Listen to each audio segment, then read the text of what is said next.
Muy buenos días, estamos aquí para hablar de cosas muy importantes en la vida que atañen a nuestra eternidad. Le damos gracias al Señor porque nos da la oportunidad de estar con vida, su aliento de vida está en nosotros y la computadora, nuestro cerebro comienza a trabajar y Él comienza a marcar las cosas que tenemos que hacer en el día. Cuando nosotros le pedimos la guianza, Señor, a nuestra vida, es muy importante que seamos guiados por su Espíritu. Lo primero que hace es sintonizar con nuestro Espíritu y darnos, como dicen, la tarea que tenemos que hacer hoy. Para eso estamos. Los años que nos preste el Señor, debemos de vivir de esa manera. Y ustedes que me escuchen, aprendan a vivir así, de esa manera. No se afanen por la vida. No se preocupen por las cosas que están pasando alrededor, ni los cambios drásticos que se tienen en cada gobierno. El diablo está trabajando fuertemente para confundir la mente y entretenernos en otras cosas que no atañen a nuestra vida eterna. Nosotros estamos aquí representando el reino del cielo, la eternidad. Y como ciudadanos del cielo tenemos que vivir en esa, como dice, en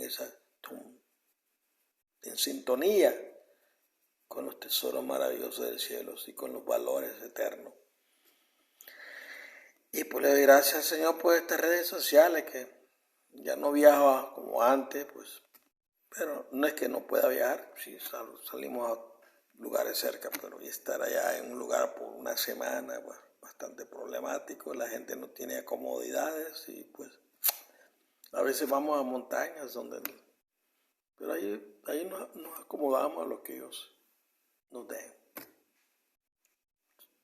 trabajando para el Señor y esforzándonos para tener ese deseo ardiente de presentar una verdad absoluta, no una verdad relativa. Siguiendo el hilo vamos a hablar ahora de la tercera profecía, el anticristo, que está en Daniel 8, 1 al 12. El punto inicial en el tiempo, alrededor de 538 a.C. El punto final en el tiempo, segunda venida de Jesús. La esencia de esta profecía se puede resumir en tres fases. Cuando expiren los 2300, 1844, Jesús comenzará a limpiar el templo del cielo de la culpa. Más tarde Lucifer, el poder del cuerno, aparecerá físicamente y eventualmente llevará a todos los malvados a cometer el pecado imperdonable. La obra de Jesús en el templo, la obra diaria, terminará cuando Lucifer complete su obra. En ese momento cada pecador habrá llegado al punto sin retorno y no hay nada más que Jesús pueda hacer para salvarse. Vimos cómo Dios usó la técnica de repetición y ampliación en Daniel 7 para ampliar nuestra comprensión de Daniel 2.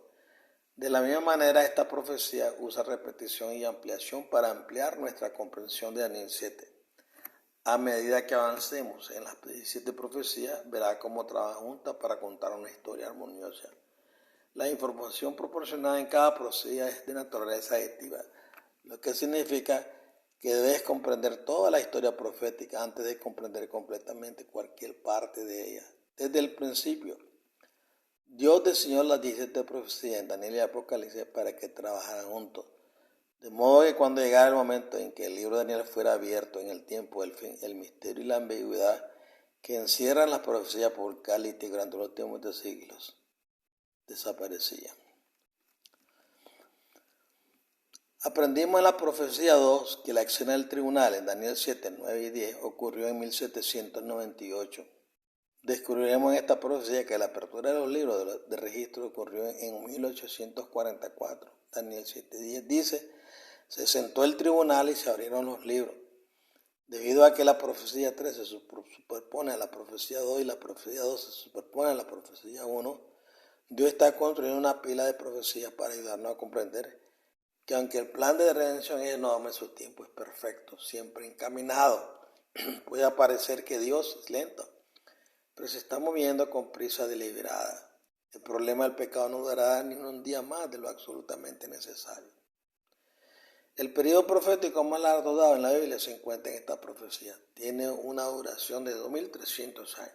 En términos de progresión cronológica, este es un gran paso adelante. De hecho, es más del doble de la duración de la profecía de los 1000 años en Apocalipsis 20.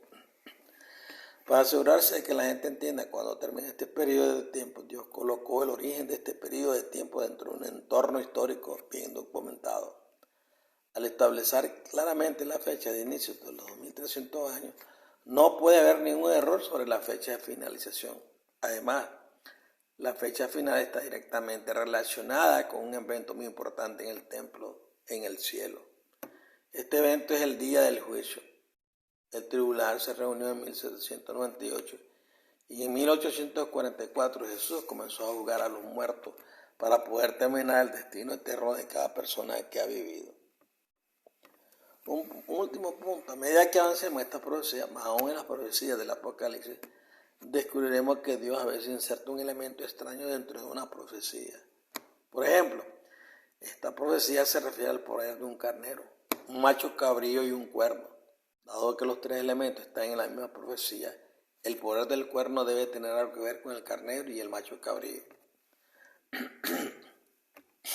A primera vista, también parece haber alguna discusión inconexa en esta profecía sobre el templo del cielo. Por ejemplo, el versículo 14 parece no tener nada que ver con el poder del carnero, el macho cabrío o el cuerno. El versículo 14 dice, se necesitarán 2300 tardes y mañana, entonces el santuario será reconsagrado.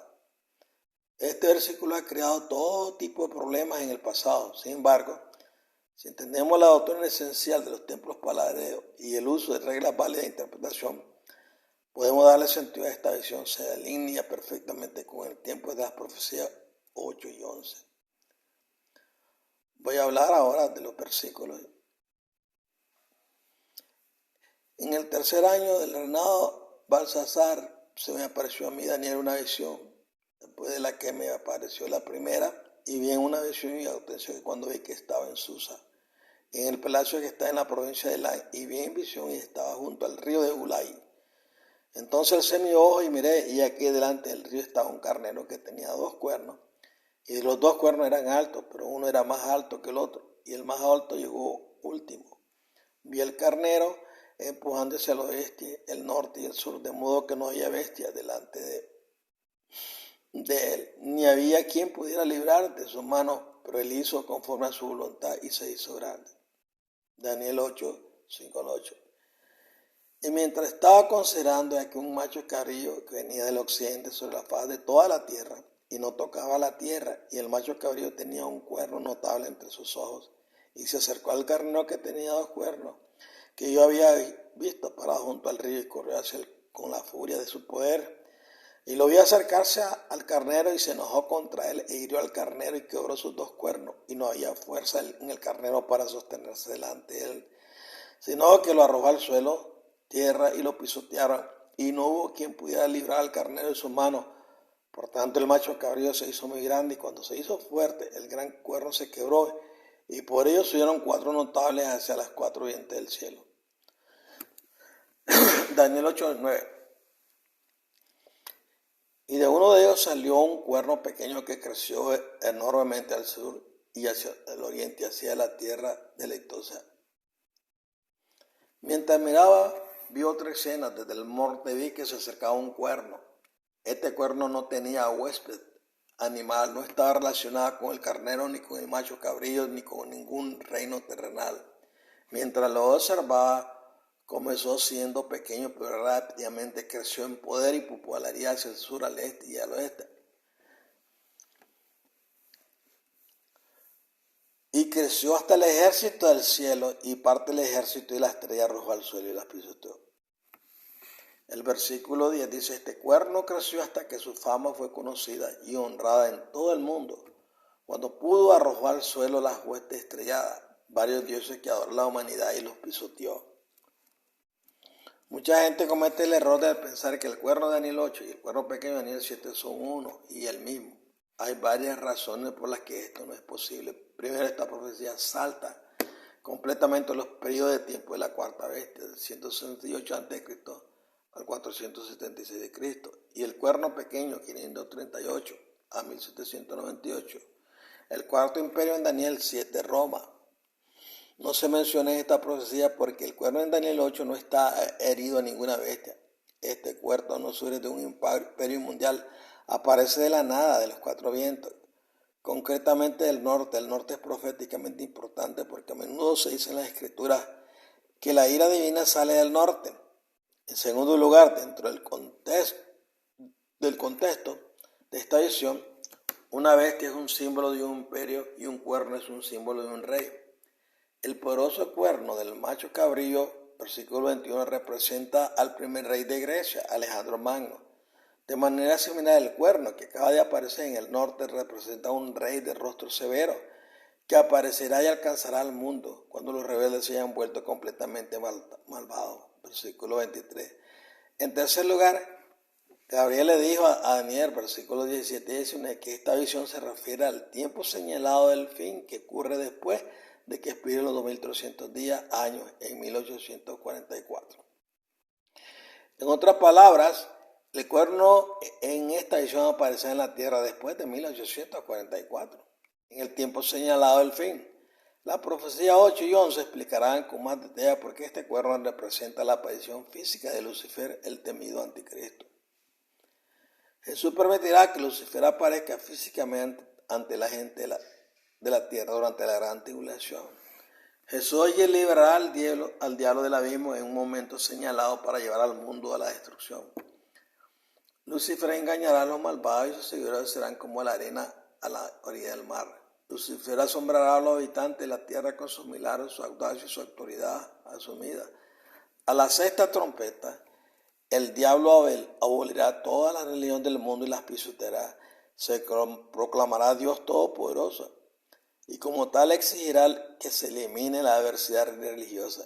Él es el maestro del engaño, engañará a musulmanes, judíos, católicos, ateos, protestantes, místicos, orientales y paganos, realizando grandes señales y milagros, incluso haciendo descender fuego del cielo.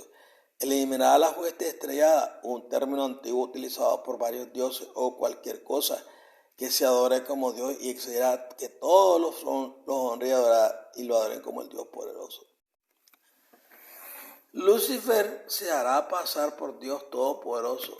Él pondrá fin al ministerio diario que Jesús realiza a favor de los pecadores al obligar a todos a tomar una decisión. Cerca del final de la gran tribulación, todos en la tierra tendrán el sello de Dios o la marca de la bestia. Con mentiras y engaños, Lucifer pisoteará el honor y el respeto que pertenecen al Creador del hombre. Los 144,000 profetas del Señor conducirán a muchos millones de personas a recibir a Jesús como su Salvador, pero la obra de los 144,000 eventualmente se estancará. En el momento señalado, Jesús liberará al diablo del abismo y sus horribles acciones harán que muchos de los malvados indecisos se arrepienten y abracen el Evangelio.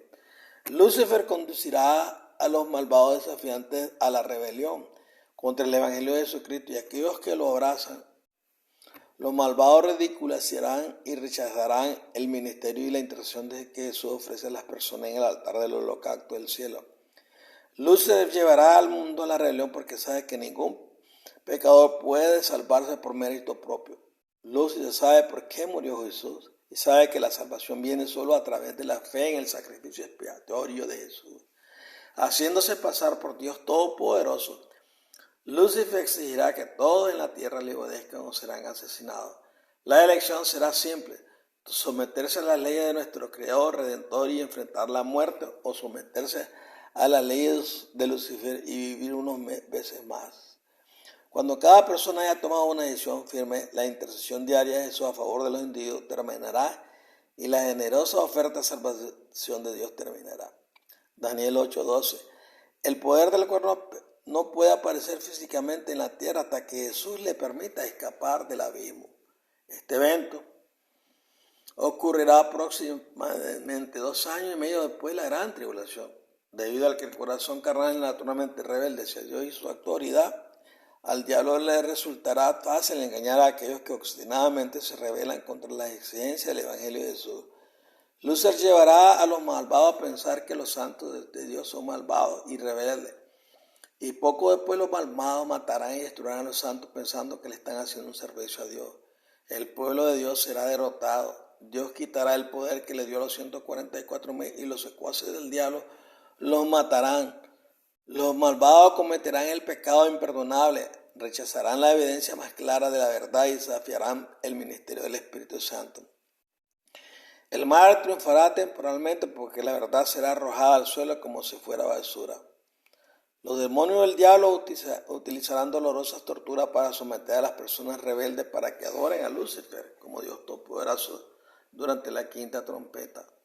Los demonios del diablo también llevarán a los malvados a asesinar a millones de santos durante la sexta trompeta porque se negaron a obedecer las demandas del diablo. El diablo prosperará en todo lo que hará que sus seguidores desprecien la verdad. Peor aún, hará que miles de millones de personas malvadas desprecien a Jesús y su generoso regalo de salvación. Daniel 8:13.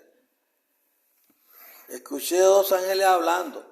El primer ángel hizo algunas preguntas aclaratorias. ¿Cuánto tiempo pasará hasta que se cumpla esta visión? ¿Cuándo terminará la intercesión diaria de Cristo ante el altar del holocausto? ¿Cuándo ocurrirá esta gran rebelión que causa desolación? ¿Cuándo serán pisoteados los esfuerzos de Dios por salvar al hombre y a los santos? Versículo 14. El segundo ángel me dijo, todas estas preguntas son importantes, pero solo la primera se responde en esta visión. El resto de preguntas se han respondido en visiones posteriores.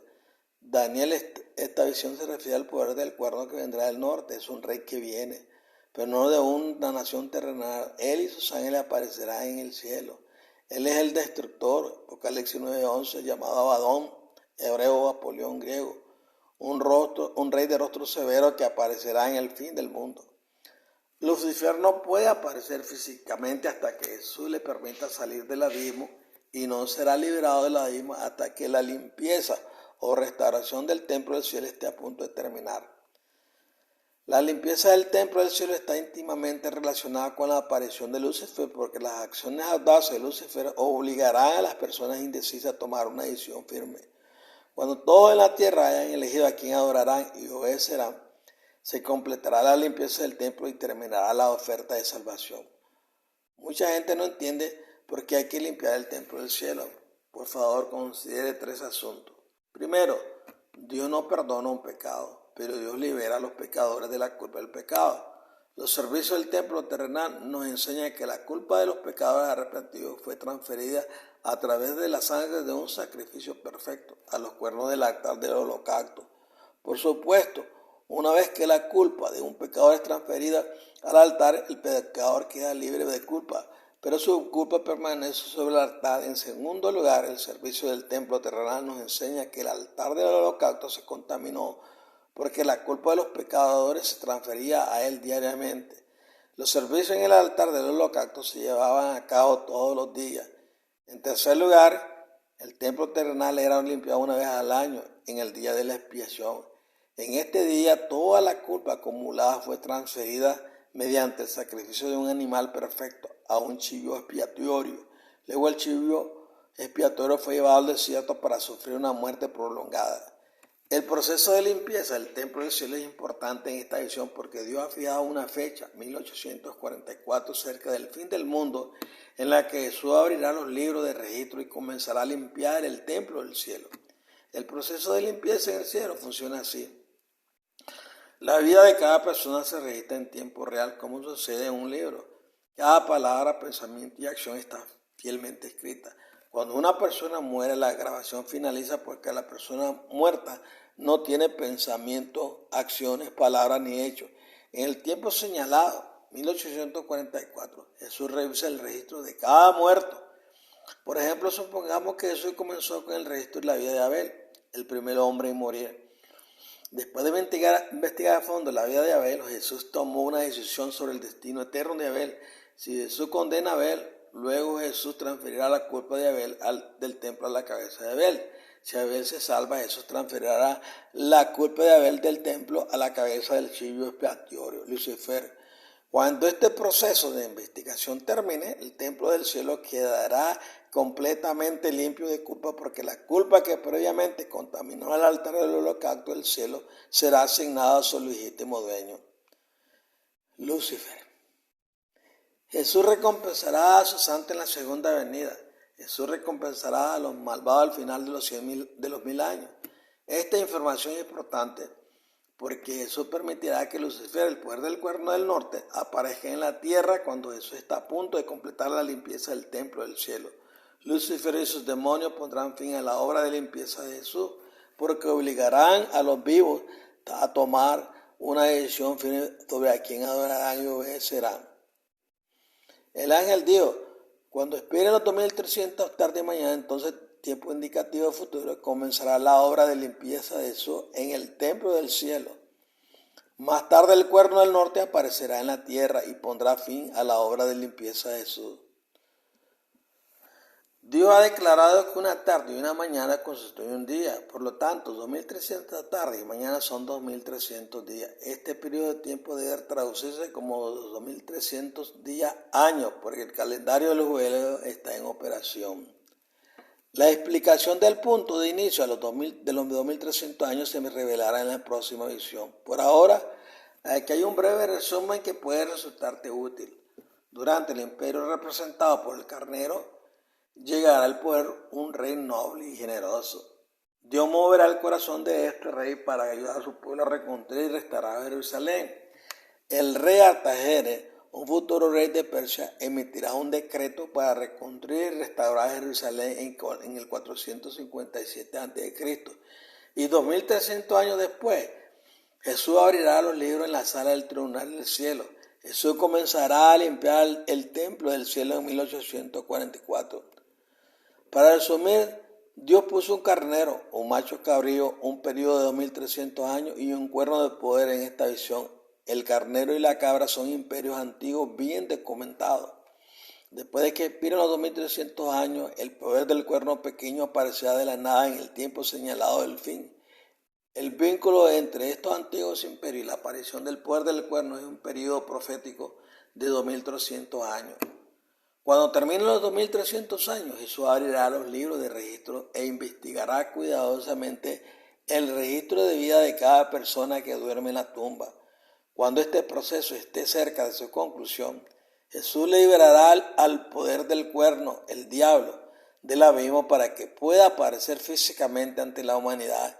El diablo y sus ángeles tomarán acciones que obligarán a todos a tomar una decisión firme sobre a quién adorarán y obedecerán.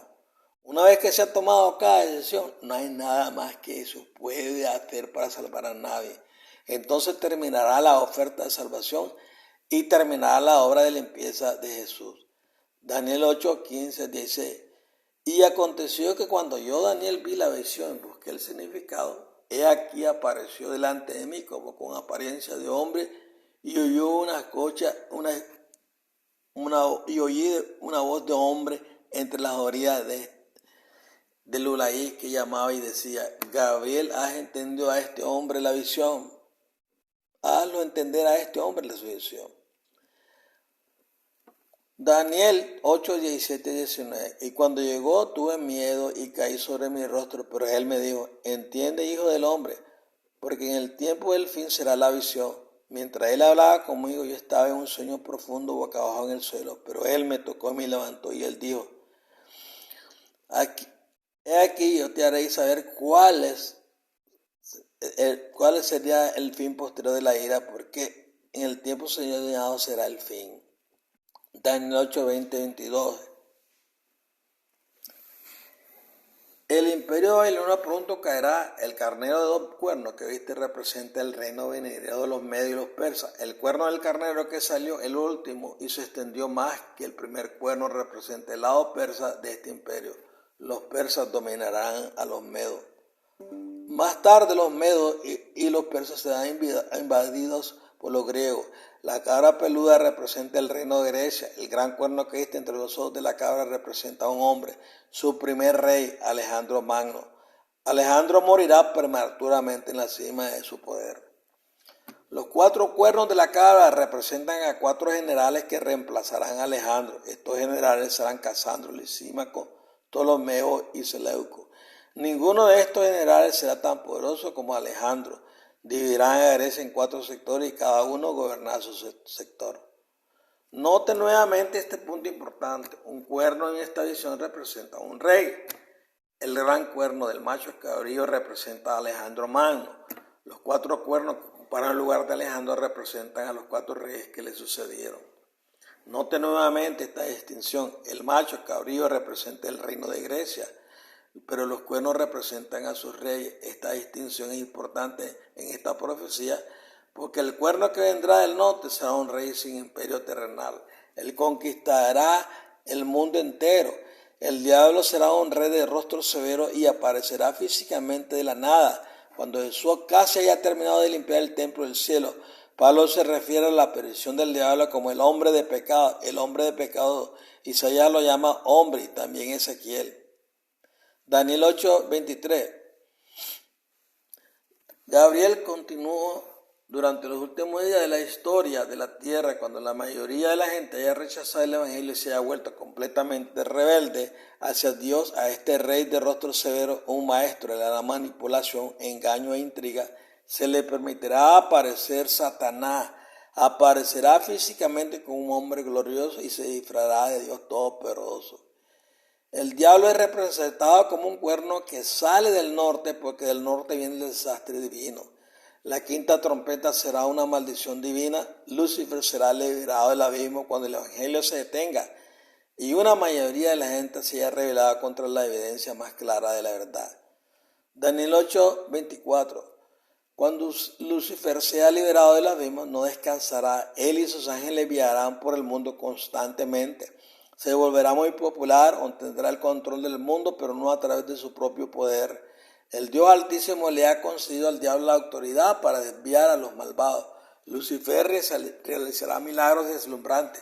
Miles de millones de personas malvadas los abrazarán, le darán gloria y le obedecerán como si fuera Dios.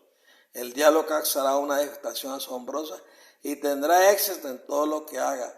Matará a la mayoría, si no a todos los siervos de Dios, los 144,000.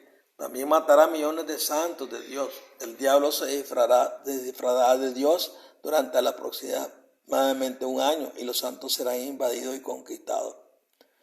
Lucifer hará prosperar el engaño y se considerará Dios. Después de 5 meses de señales falsificadas, tortura a los no religiosos y grandes señales y prodigios, sonará la 6ª trompeta y se permitirá al diablo matar gente. De repente su carácter cambiará y exigirá que se establezca una iglesia-estado global, una teocracia falsa. Él gobernará como rey de reyes y señor de señores. Para eliminar su posición, matará a 1/3 de la población de la tierra. Los 2/3 restantes del mundo lo adorarán y llevarán un tatuaje en la mano derecha, la marca de la bestia. Justo antes de que Jesús regrese, el diablo y sus 10 reyes títeres se opondrán a Jesús, el príncipe de los príncipes. El diablo y su fuerza serán completamente destruidas, pero no por el poder humano. Jesús destruirá el cuerpo físico que el diablo ha ocupado en el momento de la segunda venida. Jesús devolverá a Lucifer y sus demonios al abismo, el reino de los espíritus, y los encarcelará en este planeta durante 1000 años, mientras los santos están en el cielo. Al final de los 1000 años, cuando la ciudad santa descienda del cielo, Jesús resucitará a los malvados. En esos momentos, Lucifer y sus demonios serán liberados del abismo por unos días antes de ser aniquilados con fuego. Daniel 8:26. Finalmente, Gabriel afirmó: Daniel, esta visión consta de 3 partes y todas son verdaderas. Primero, los reinos del carnero y del macho cabrío llegarán a ser bien conocidos en la historia. Esto ayudará al pueblo de Dios que vivirá en un futuro lejano a determinar cuando el rey Artajerjes emitirá un decreto muy importante. En segundo lugar, cuando hayan expirado los 2300 años, Jesús abrirá los libros de registro y comenzará a juzgar a los muertos. En tercer lugar, durante el tiempo señalado del fin, cuando Jesús casi haya terminado de limpiar el templo del cielo, el diablo será liberado del abismo. Este rey de rostro severo es el cuerno del norte.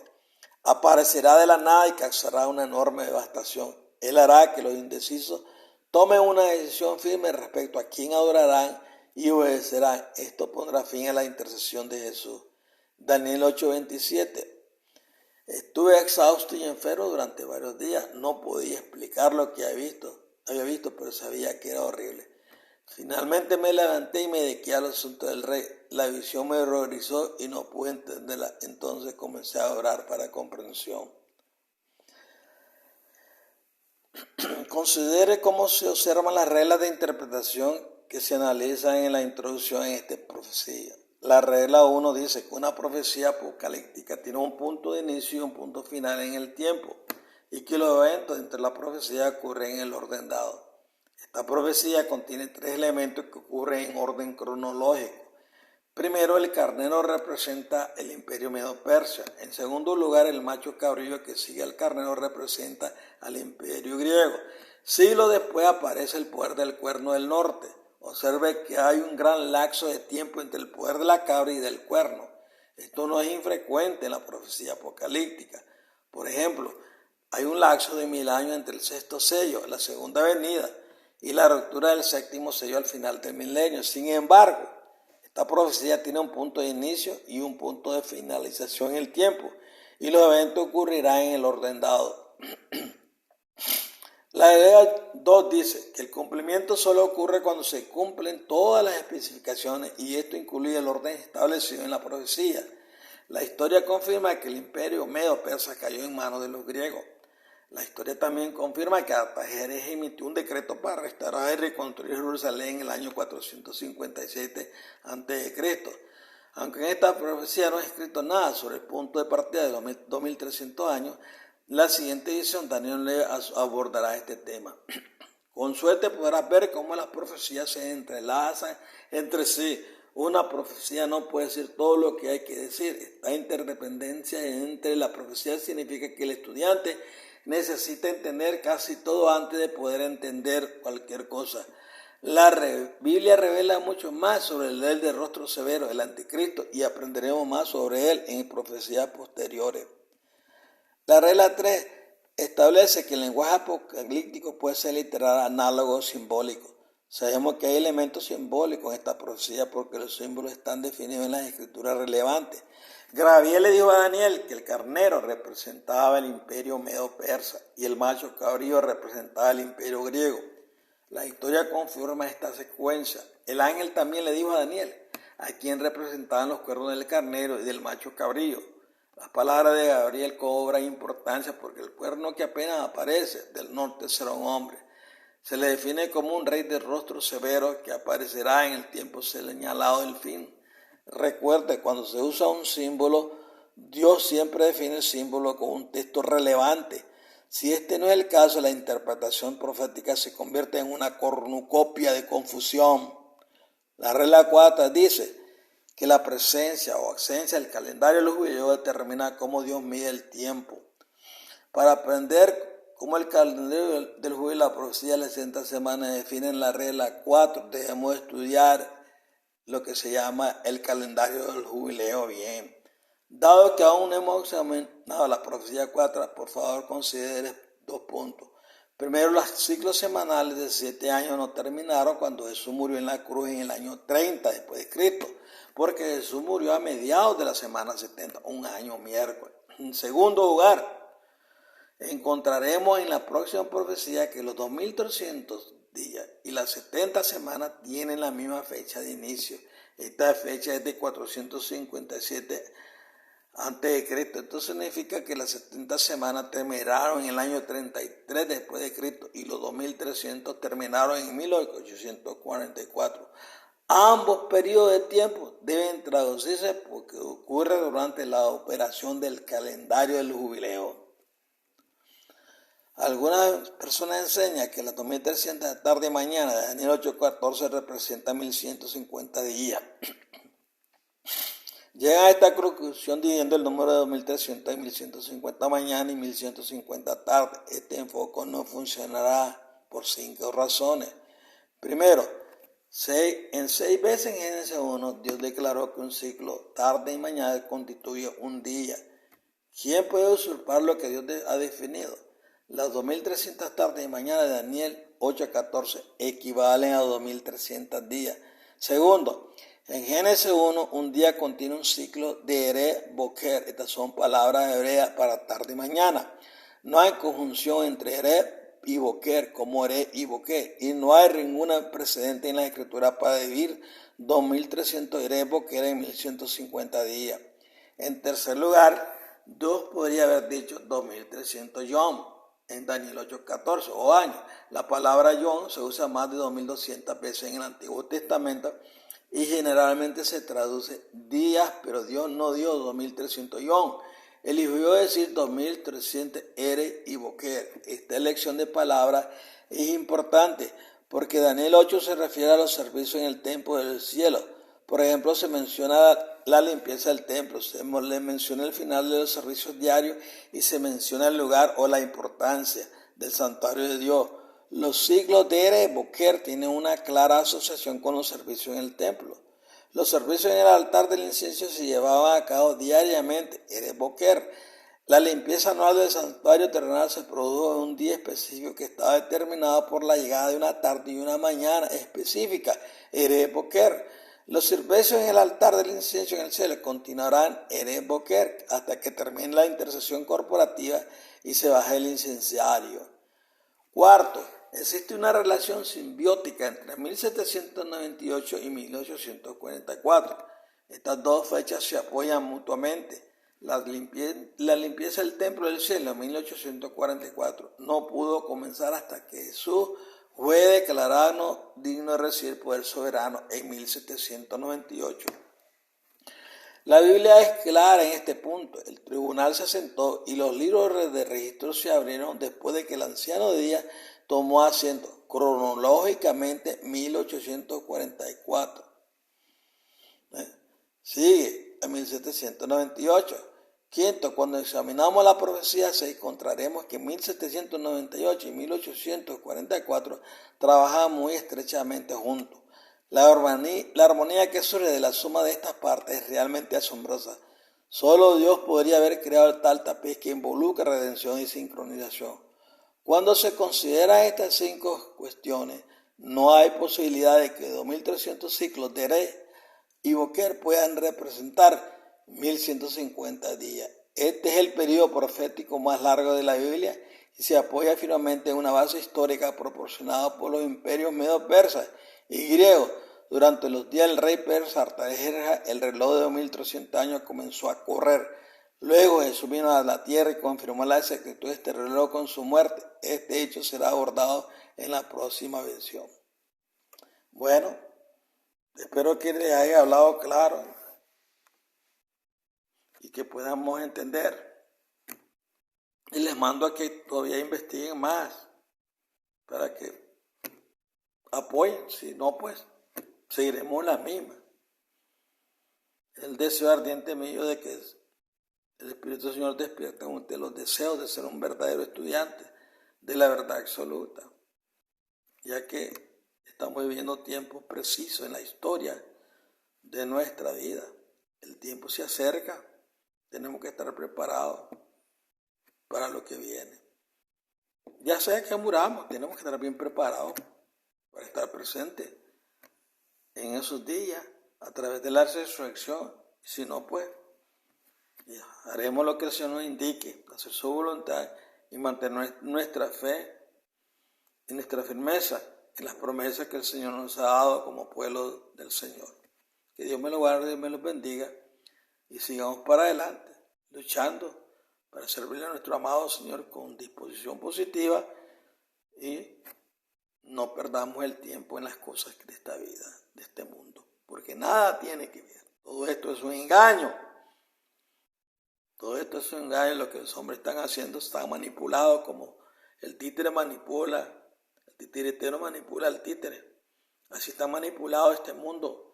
El mundo ha sido engañado en tanta filosofía, tanta teología, tanta doctrina, que se están perdiendo el momento oportuno para estar preparados para los acontecimientos que ocurrirán. Que Jehová me lo guarde y me los bendiga, a su familia, y que les dé fortaleza y salud a todos ellos para que sigan adelante trabajando y luchando para poder permanecer en el Señor.